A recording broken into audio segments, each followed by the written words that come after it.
আসসালামু আলাইকুম। Welcome to Hafiza's kitchen. আমি আজকে নিয়ে আসলাম আপনাদের জন্য নতুন আরেকটি রেসিপি। আর আজকের রেসিপি হলো চট্টগ্রামের ঐতিহ্যবাহী কালাভুনা। অবশ্যই পুরো ভিডিওটা দেখতে থাকেন, ভালো লাগলে লাইক কমেন্ট শেয়ার করে দিবেন।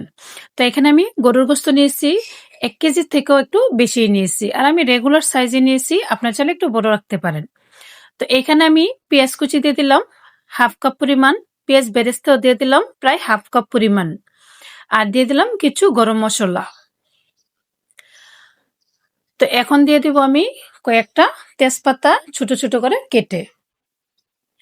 তো গরম মশলার পর্ব দেওয়া শেষ। এখন আমি দিয়ে দিব আদা রসুন বাটা প্রায় 2 টেবিল চামচ, আর দিয়ে দিলাম হাফ চামচ হলুদের গুঁড়া, 3 চামচ দিয়েছি মরিচের গুঁড়া, 1 চামচ ধনিয়ার গুঁড়া, 1 চামচ ভাজা জিরার গুঁড়া, আর দিয়েছি হাফ চামচ গরম মশলা গুঁড়া।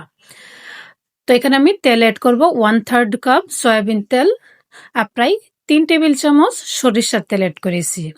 এখন ভালোভাবে আমি গোস্তের সঙ্গে মশলাটা মাখিয়ে নেব মনের মাধুরী দিয়ে। তো যাই হোক, আমি এখন মানে পুরো গোস্তটা মশলার সাথে মাখানো ডান। তো আপনাদের কাছে তো সময় থাকে, অবশ্যই রেস্টে রাখতে পারেন 1 ঘন্টা। তো আমার কাছে সময় ছিল না, তাই আমি চুলায় বসিয়ে দিলাম। তো হাত দিয়ে সামান্য পানিও দিয়ে দিয়েছি।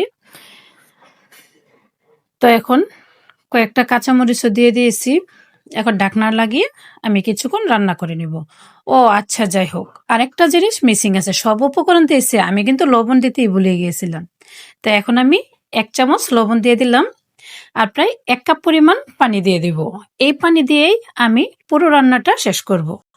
তো পুরো ভিডিওটা আপনারা দেখবেন, ভালো লাগলে লাইক কমেন্ট শেয়ার করে দিবেন। আর এখন যেহেতু মানে কোরবানি ঈদ যেহেতু গেছে, সবার ঘরের মধ্যেই কোরবানির গোস্ত আছে, সবাই ট্রাই করতে পারেন এই কালাবোনাটা। তাই তো পানিও শুকিয়ে গেছে, এর মধ্যে আমি অনেকবার নেড়ে ছেড়ে দিয়েছি।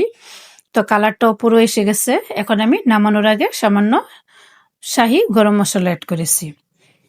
তো এখন আমি নামিয়ে বাগার দিয়ে নেব।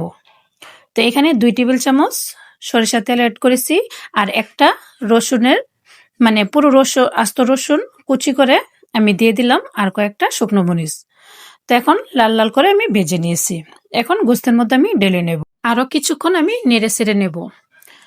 তো আমি এই রান্নাটা ঘরোয়া মশলা দিয়ে দেখানোর চেষ্টা করেছি, এবং খুবই সহজভাবে এবং সিম্পলভাবে। আপনারা অবশ্যই বাসায় ট্রাই করতে পারেন। তো এখানে আমি নামানোর আগে প্রায় 1 কাপ পরিমাণ পেঁয়াজ দিয়ে দিব। পেঁয়াজগুলো একটু বড় বড় করে, একটা পেঁয়াজের 4 টুকরো করে, তারপর পাপড়িগুলো আলাদা করে নিয়েছি। এখন কিছুক্ষণ নেড়ে ছেড়ে আমি নামিয়ে নেব। তো পেঁয়াজগুলো আমি নরম করব না, একটু শক্ত থাকতে থাকতে আমি নামিয়ে নেব।